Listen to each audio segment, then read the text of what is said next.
Hey, Renter Retires. Thank you so much for joining us again today. This is Adam Schroeder here with Zach Lemaster, and we have a whole host of things to talk with you about with real estate, and hopefully we'll get around to how to pick a market as well. But first off, Zach, how you doing? Doing well, Adam. Kid is starting to sleep a little bit more, so that's good. And we're coming into fall, kind of Q4 2021, and it's kind of interesting to see, really, over the past couple of years, how things are constantly changing. We actually received some good news in the lending space just last week. There's this Fannie Mae Freddie Mac guideline about only being able to have so much of a percentage of your loans in investment properties. That was 7%. That's a huge limitation for a lot of our lenders that caused some pricing chaos, and that regulation has since been removed. We're starting to see it come through fruition now, and basically it means better pricing and better options for lending. So that's the positive as of late. Yeah, and if anybody's interested in a little bit more about that, we talked with our lender Aaron Chapman about that some early in September. So you can go back and listen to that show. He talked a bit about what that will probably do, and we will obviously continue to talk about it as it presents itself and as it goes through the market. But I wanted to start with some real estate news. This probably everybody saw. Real estate data in general lags everything because, well, like all government data and all data that's collected, it obviously goes in the back. But people have probably been hearing that the August housing starts were better than expected, and housing starts increase, even though there were still material and labor shortages. But if you looked into the numbers a little bit, they were pretty interesting, because one of the things that happened is, if you looked, only 25% of the new homes that were sold in July were completely built. So this is still a situation where people are buying, but people aren't moving yet. It's really kind of an interesting dynamic. And this was down a year ago. It was 40% of new homes sold were completely finished, but now we're down to 25%. So this is telling me, Zach, that it's still not too late to go in there and look at these new construction properties, because you're still in the market. Nobody else is getting a completed house either.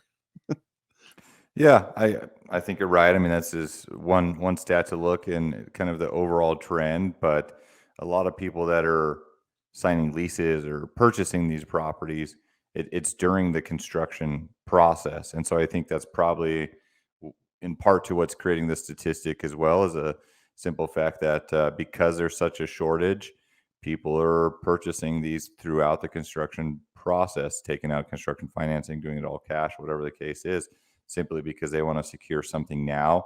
And that's rather smart, simply because if they wait as well, if they don't secure pricing right now, it's absolutely going to be higher down the road, at a later date.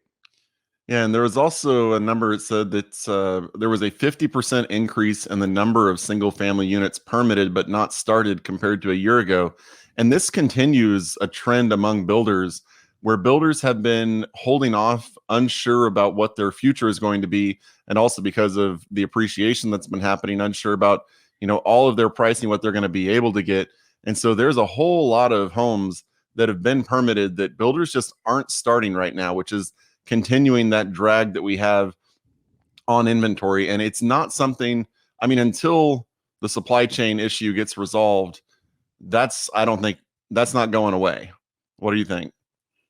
Yeah, I think I'm glad you brought that up, because it's really not. It's not about builders not wanting to get started, just because they're seeing some fluctuation. We've seen some normalization in things like lumber and things like this and different materials over the past year, but we are still dealing with the supply chain issues like a lot of industries. And it's not that the builders aren't wanting to. I mean, maybe there's some that have reservations about taking on more than they can handle, with an unforeseen end in date or end in mind, but there's really the supply chain issues, and I think that's important for the average investor to know. It's like, well, what does this mean to me? And basically, if now is an exceptional time to still invest in new construction for the other statistics we looked at, and the appraisals and appreciation we're seeing over time, but there's more than likely going to be delays. If you're expecting 8 months, I would just tack on another 50% to that, call it a year. And that's okay. that's something to just factor in and just simply be patient. It's part of the game.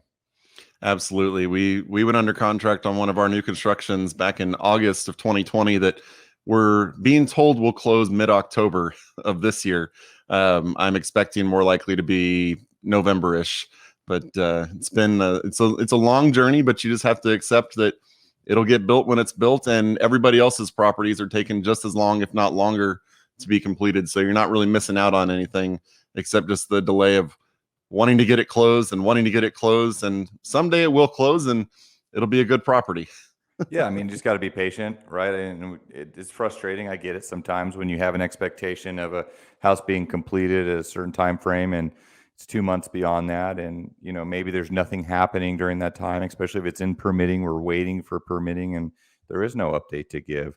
You're always welcome to reach out, and we'll provide updates to you. But just have some faith that builders and everyone are doing what they need to do behind the scenes. They will provide you updates when there's updates to give. Expect delays. And right now, that's not such a bad thing, actually, because yes, not having a house completed 3 months earlier when it was supposed to means 3 months of rental income.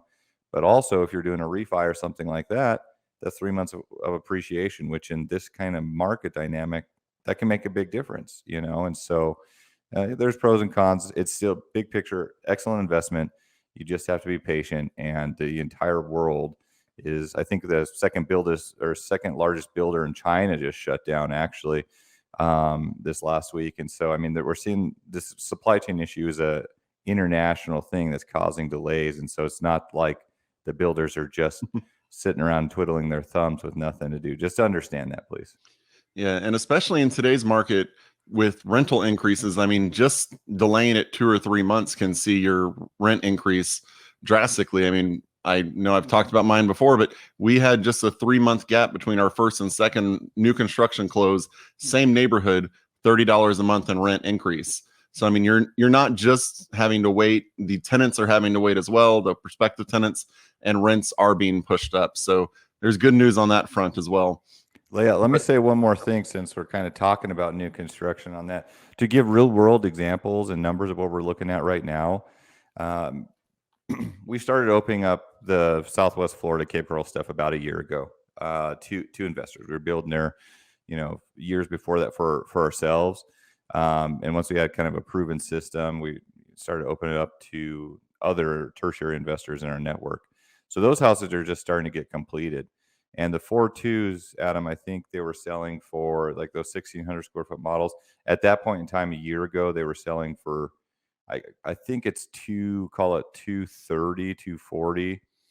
And that included land. Now, land was also about $7,000 to $10,000 a lot. So you're into it for 230 to 240. Those rents we projected were $1,800 a month on a 4.2. Well, now it comes to 8 to 12 months later when they're actually getting completed, and our managerial team is leasing these out before they're even completed, about 30 days to CO, at anywhere from 2,000, some of as high as 2,200 a month. So that's an significant. Some people are achieving $400 more a month than they anticipated, and their house is probably worth about 340, which could have been $100,000 of equity. I mean, the prices are higher now, and we're projecting the higher rents now, but a year from now and things like this, it just shows you how strong of a market it is. I wanted to share the real world example. Yeah, thank you. And this was one of the things that interested me is when I continued reading this article, it talks about how even though the housing starts are up, a lot of it is being driven by the multifamily permits and multifamily housing starts.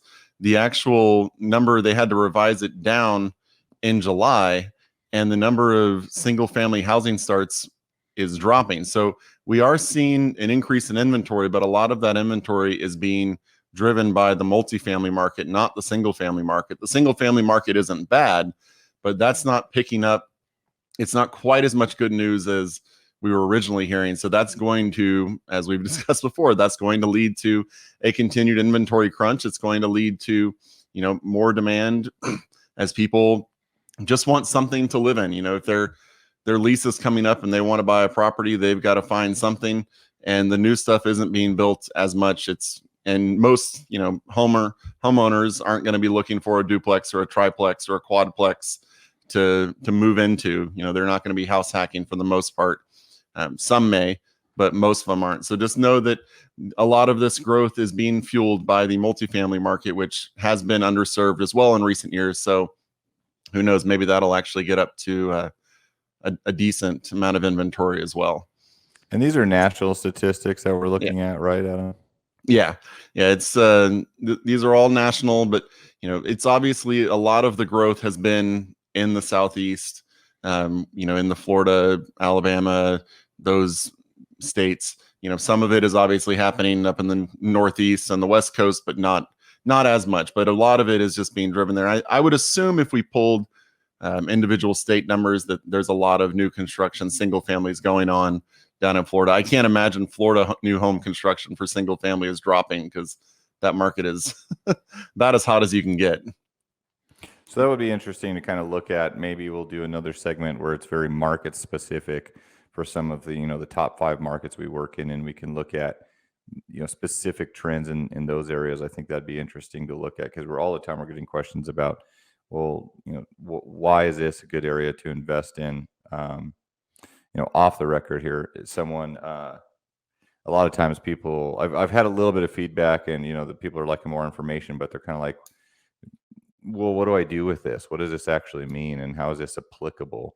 You know what I mean? So tying it back to a specific market or something like that, I think would be beneficial. Yeah, definitely. So another thing that I wanted to look at is I found this interesting article talking about renter markets, and they're picking up in the suburbs. Now, this is something that we're going to delve into when we talk about finding a market, and that is that America is becoming more and more a renter nation, and this is across the country. It pretty much doesn't matter where. I believe I saw even Beverly Hills recently became a renter's market, increasing over 50% for the first time ever. And between 2010 and 2019 or 2020, which is when the Census Bureau came out with their data, they found that 4.7 million new residents came into the market, and 3.7 million of them were renters.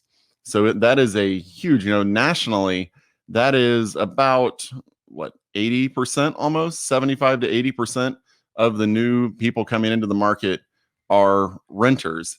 And if you looked at what happened to all of the markets, they analyzed over 1,100 markets, and they found that 103 markets changed from owner dominated to renter dominated, and only four markets transitioned from renter dominated to owner dominated. So America is becoming a huge renter nation, and it's a trend that is not going to be turning around anytime soon.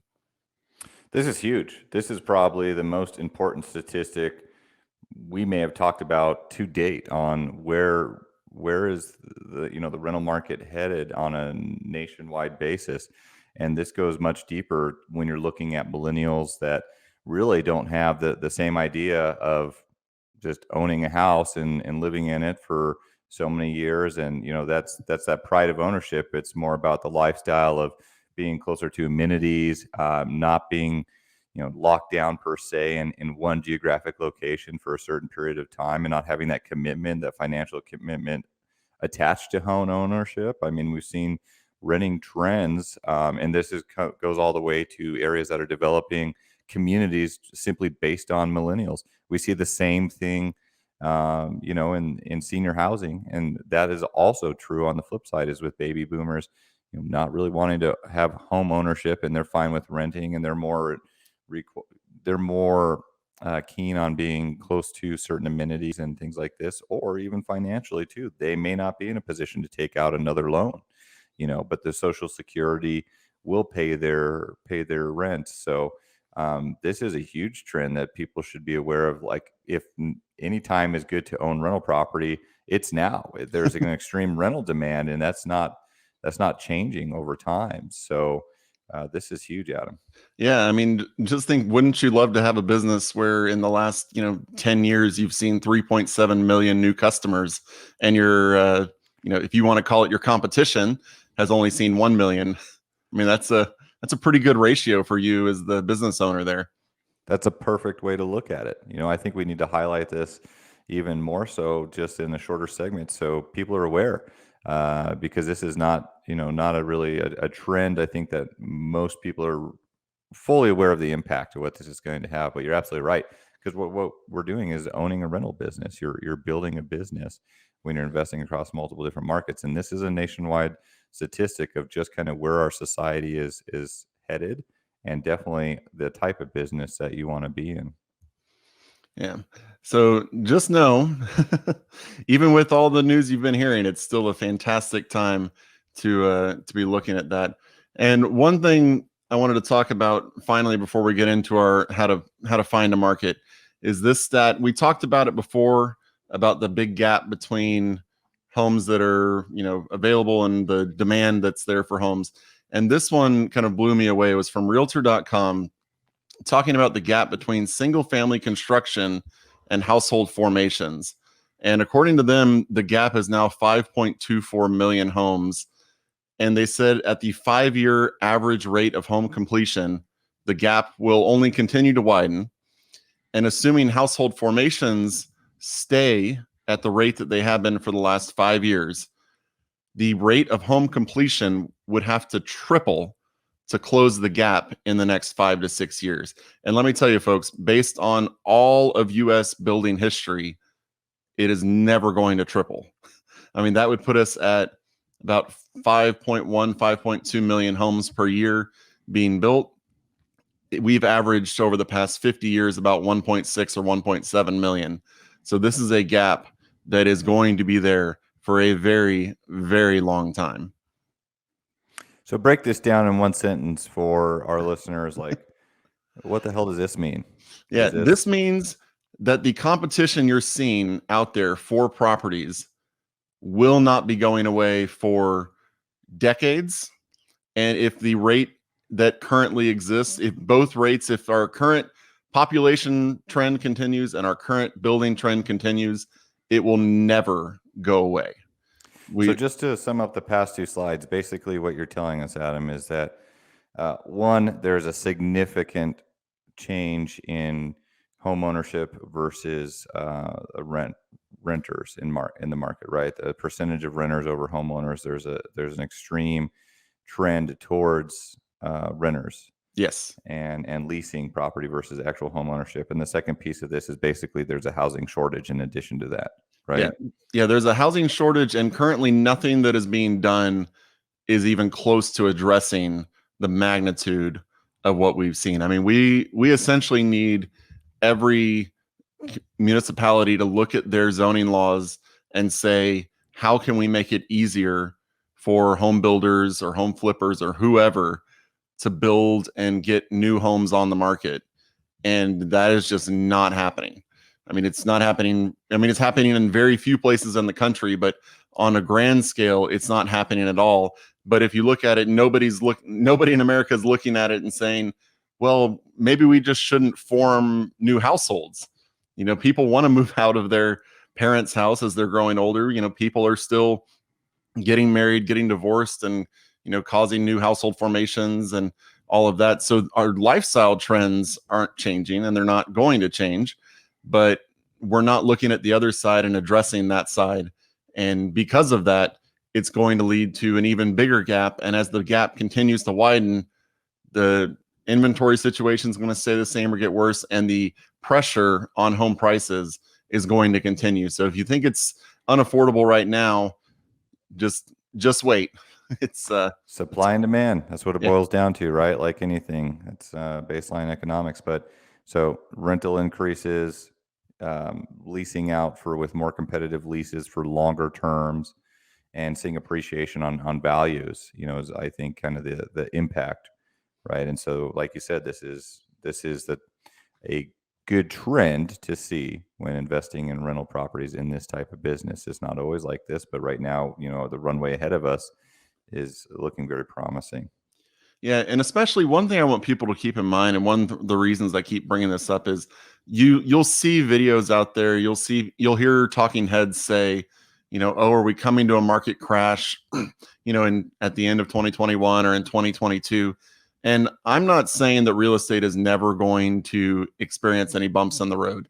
But if you look at the long-term trend of our country and the long-term trend of housing, all of the pressure, everything that's out there is telling you it's going, all of the pressure is upwards.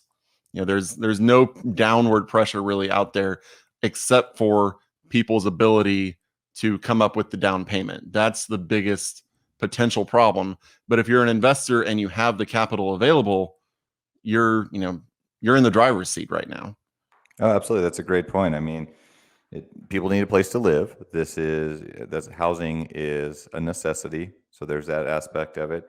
And you got to really look kind of breaking down on a microeconomic scale and what sort of asset class are you investing in?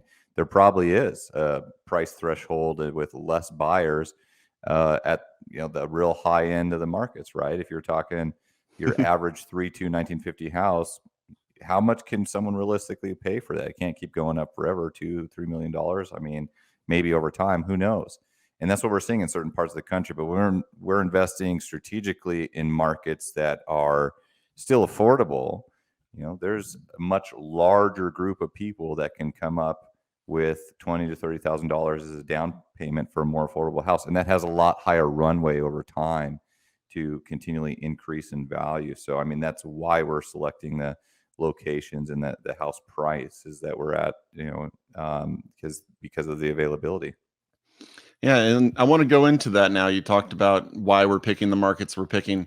And so let's talk about, in general, if you're a real estate investor and you're looking at the entire country and you're trying to pick a market without just throwing a dart at a map and seeing where to invest, one of the things that is really important, and probably one of the most important things you can look at when picking a market, and that is population growth. However, I have to throw in a caveat here because of what we've seen with the pandemic.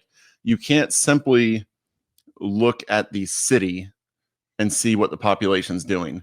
It's gotten to the point in time now where you have to go look at the city and see what the surrounding areas are in it. And then you have to go to the census and see what are the suburbs doing. Because if you look, you'll see some cities where you'll look at their population and say, well, it's decreasing. Why would I ever want to invest in that city?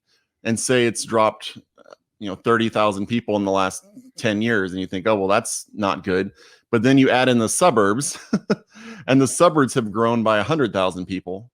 That's telling you that maybe downtown urban core isn't the place to be, but the market itself, the overall metropolitan area, is a place to be. But you want to see a growing population. And that's because as your population grows, like we were just talking about supply and demand, if the population's growing, 70,000 in 10 years, well, are they building 70,000 new homes? There's 70,000 new people looking for a place to live, and that's going to put upward pressure on your rent. If there's 70,000 people leaving, well, then you've got a problem. Then your supply is staying the same or growing and your demand's going down. But I think for me, population is one of the most important things that you can look at when evaluating a market. Absolutely. I mean, right. Again, that goes back to supply and demand. But I want to be very clear that there's a lot of statistics. You got to be careful about how you use information and who it's coming from and how it's being applied. And I used to actually guest lecture at CU Boulder out here in Colorado on this very topic at their economics department, because so many people are so focused on statistical evaluation without applying that to anything. It's like, well, what is it? What does stats even mean, or what's the point of having them if we're not looking at a very targeted type of situation? So to your point about the population trends, Adam, we can see population shifting as a whole. People are moving south. They're moving out of extremely populated, extremely expensive areas down to the Sun Belt. Good weather, good politics, depending on, it's business and landlord friendly, generally speaking, and it's more affordable, and you still have good weather. But what does that mean overall? Just that you want to focus on the Southeast and the Sun Belt to invest. I mean, at a high level potentially, but you got to look very targeted about specific areas within a city where there's gentrification going on and revitalization. We have people attending city planning meetings to look at what is the next 10 years looking like. Ohio as a whole, the state is losing population. But that doesn't mean that it's a thriving economic area where there's areas you can be successful in. And there's also population shifts within the whole state and within the city, to your point, within different areas where different jobs or new areas of development are coming up. And so you really have to look at that. Now, that's a lot of information to even begin to try to understand or know how to find the right information. But obviously, that's why our team is here to help guide people through matching the right area based on their investment goals and criteria. There's a lot that go into this. Population is important, but of course, we all know that's not the only thing we're looking at. We want to see a diverse economy, an area that's not just reliant on oil and gas. We want to see, these Fortune 500 companies coming in and doing development. We want to see new transportation coming in, new warehouses being built. I mean, these are all good things, creating jobs and actually having a strong, diverse economy that is consistently creating new jobs. I mean, sometimes that doesn't correlate with population shift. And it's like, well, that doesn't always correlate at the same time. One leads to the other sometimes. And so, there's this catch up time. So again, you got to be cautious about how you're looking at statistics. But other things we look at in addition to just overall national trends and microeconomic trends are going to be things like, landlord friendly legislation, low taxes, looking at areas where the affordability, prices for houses are comparable to their rental values. What kind of rental demand is there? What kind of housing shortage? A lot of the areas that we're focusing on right now, there is a shortage of houses. Like the average days on market for houses in that $100,000 to $300,000 range is less than a month, which has been, and that's absolutely the case for Florida and a lot of these other markets. That's the lowest we've ever seen in history. And that just parallels to the stats we talked about earlier. But the point is, there's a lot of things that go into determining what is the right market to invest in, and being conscious of all these things over time. It's not just, it may feel like this at the very beginning because there's so many options, especially when you're speaking with our investment counselors and you're looking at houses. People are more interested to learn about the numbers of the house and less about the market. And I get that, right? If they're comparing three different markets and they're three different price points, and one has $50 more a month and a 2% higher ROI, and it's got beautiful pics, that may be more attractive to someone, and that's okay. The reality is we think it's a good idea, and we try to assist our investors in building a diversified portfolio across multiple markets. So sometimes it doesn't matter so much where you necessarily start. Just understand that we have fundamental criteria that we determine when entering into a market and coming up with the local team, because that's the other aspect of it, right? We can have the best market and the best stats and everything, but if you don't have the local team to facilitate the managerial aspect of it and the rehab, and that's going to ensure the property is going to be performing long term, I mean, that's over 50% of the battle, sometimes more important than the actual market itself.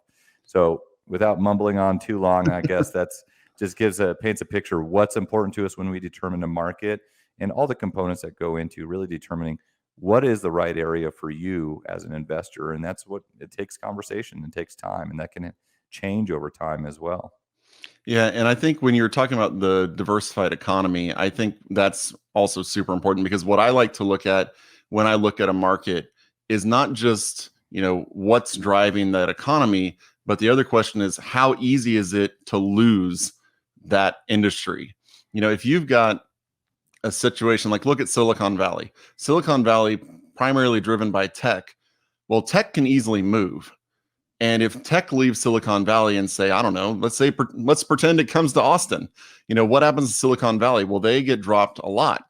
But if you have tech and transportation and manufacturing, and say the government, say it's the state capital, there's a big university that's obviously not going anywhere. When you have those industries that can't go anywhere, or it costs a ton of money to go somewhere, you're really forming a stable base. Because let's be honest, my rental properties are not being rented to a tech worker who's making $200,000 a year.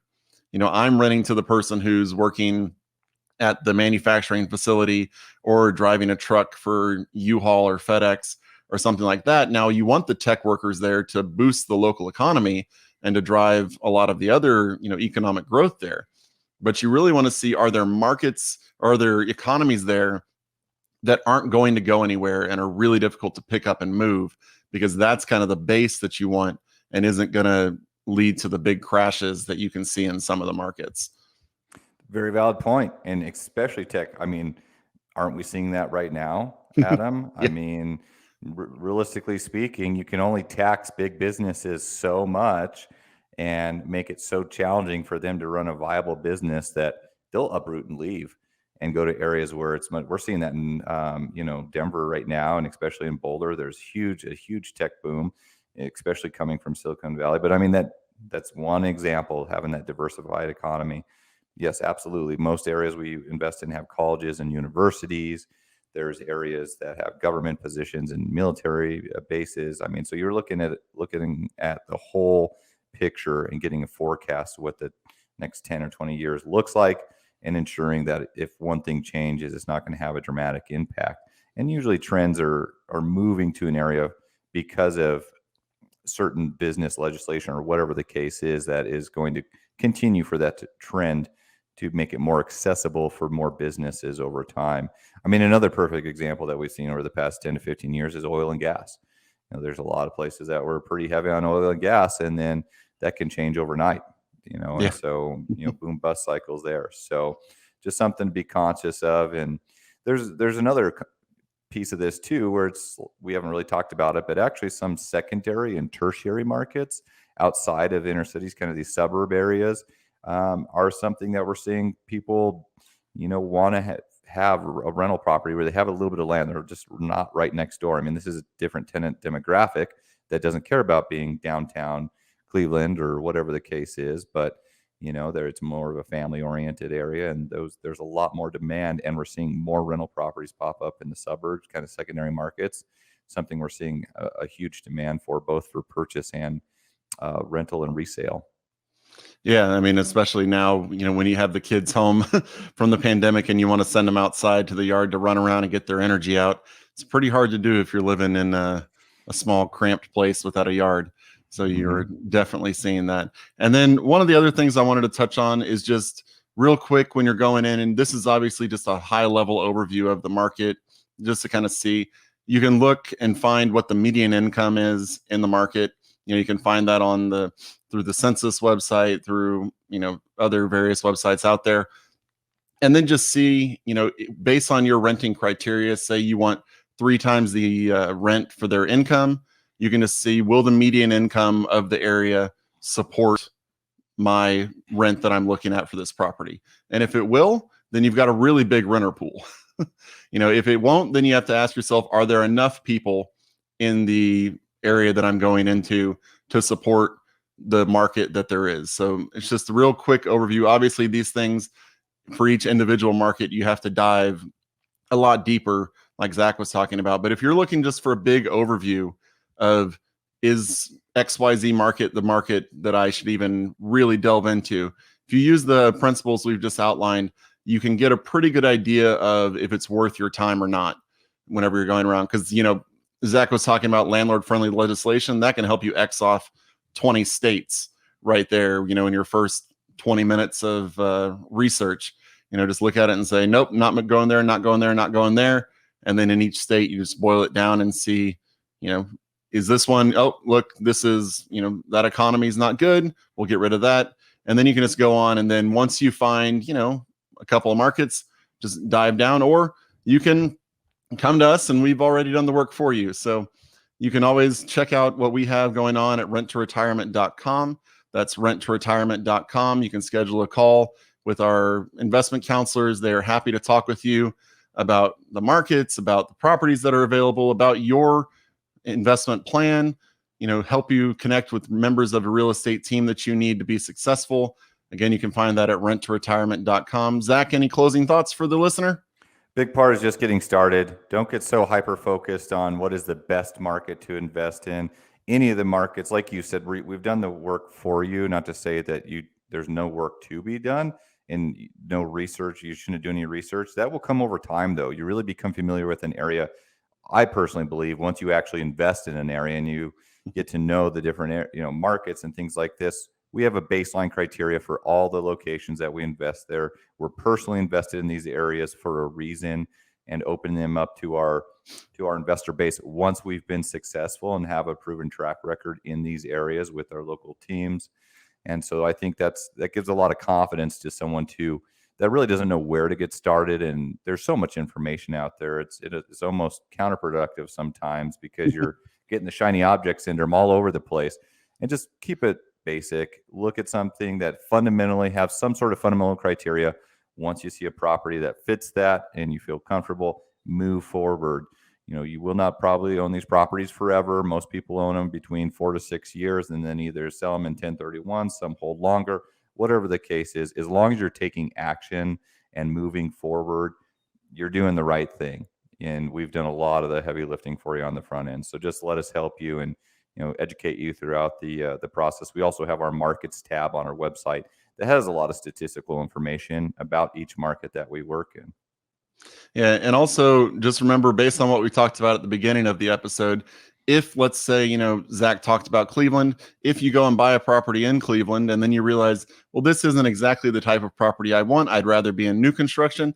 In today's industry, you will not have any problem selling that property quickly and moving on to your next one. So in this inventory environment, you've got a bit of leeway when it comes to your exit strategy, because your exit can be very quick if you need. So again, check us out, renttoretirement.com. Thanks for joining us, and we'll see you on the next episode. Thanks for watching the Rent to Retirement YouTube channel. Check out some of our other videos, like this one, or this one here.